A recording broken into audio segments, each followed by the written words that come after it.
Nagbabago talaga ang kanilang kulay guys kapag stress or matagal mo na silang inaalagaan. Tingnan mo to. Tingnan nyo siya. Nagiging half face. Hindi lang yan. Mayroon pa dun sa kabila. Ayan. Nag-half face sila. Kumbaga kalahati ng rosette. Iba ang kulay. Kalahati iba ang kulay. Kagaya na lang nito guys.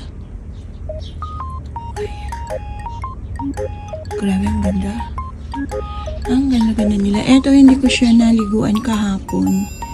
Hindi ko siya na-shower kasi ang bigat. Nabigatan na ako sa kanya magbuhat. So, hindi ko siya na-shower. Eto, si Chanel yan. Grabe, oh. Ang kulay yan, tingkad. Ayan. Kumukuha talaga sila ng buwelo kapag sila nadiligan. Ayan, si Canaria. Grabe din ang ang kulay nito, ang ganda.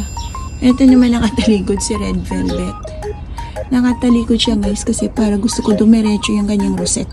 Naghahanap ng araw. Kapag mga tumatabingi sila, ibig sabihin nun, gusto nila ng araw, gusto nila ng init ng araw, sikat ng araw. At ito guys, grabe, ang ganda niya ngayon. Ang tagal kong nag-mine nito, ang tagal kong bumili nito. Pero sa wakas, ayan, nagkaroon na tayo. Ang ganda, wow na wow ka dyan. Ayan, totoo niyang kulay sa arawan. So kasi 9 pa lang ng umaga, so wala pa siya gaanong araw. Oh, ayan ang mga itsura nila dyan. Wala pa sila gaano, hindi pa sila nasisira. Sila yan ng araw. Kagaya na lang nito, si Joaquin Bar.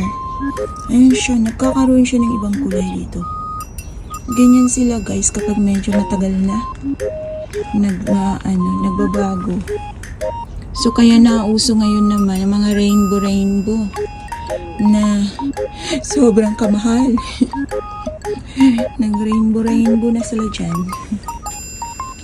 At dito naman ang ating mga crested babies. Ayan. Gising na mga anak.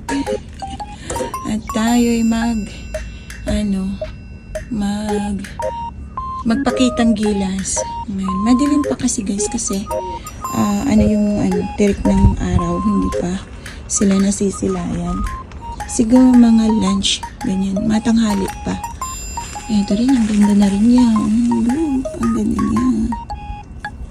Ayan. Ang ating si Crested. Alam ko kahapon, nauhaw siya kasi ang lambot ng kanyang mga leaves. Ay, marami pa tayo dun sa loob. At ang ikinatutuwa ko dito banda, tuwing nasisilip ko siya, ayan, ang ganda niya. OMG. Ang ganda niya talaga. Gustong gusto ko yung texture ng dahon niya. Talagang ang ganda.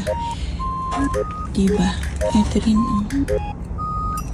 At marami pa tayo dyan sa loob guys na hindi natin pwedeng ilabas ngayon dahil kami ay aalis.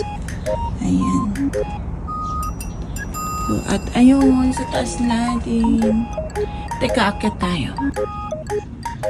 Good morning! Ayan ang mga itsura nila. Pagkatapos ko silang diligan kahapon. So, nagbo-bloom ang kanilang mga fest.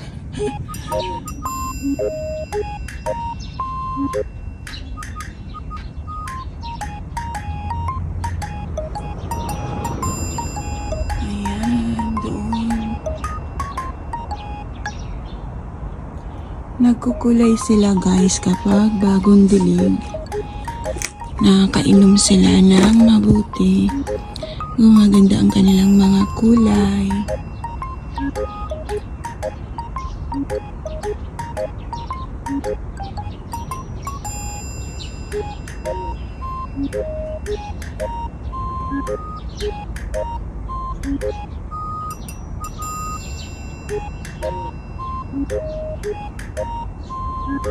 Eto, nandito na ako. Sa kanilang, pinaglalagyan. Mataas to guys. Nakasalampak ako sa hagdanan. Ayan, ang ganda. Ayan. Ang ating si Haworthy na lumaban nung summer. Ang ganda niya. Ayan. So, ayan sila guys. Sanay ito sa mga sa mainit na panahon sa arawan. Sanay sila. Huwag lang yung tinding sikat ng araw ng summer. Ay, madadali. At ito naman sila dito sa taas. Hindi ko naman isa-isa, basta ito. Si Sweet Princess. Hindi pala nga siya gaanong stress. Pero ayan, maganda na rin siya. Ayan ang ating si Cornish Rose na nandun sa dulo. Ayun. Oy, mag-baby ka na. Siguro lalaki to. Ang laki-laki niya dyan. Pero walang baby. Kaya na natin. Healthy naman siya. Bigayan ng ating kasis. From Sis Joy. Ayan, ang ganda lang nila tingnan. Naka-good vibes. Ayan. So, yun lang guys. Ang laman ng ating video. Short video lang to. Thank you for watching. Nabulunan pa ako.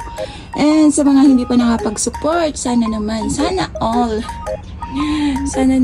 ay mapindot nyo ang mga button dyan. Thank you so much. And sa uulitin guys.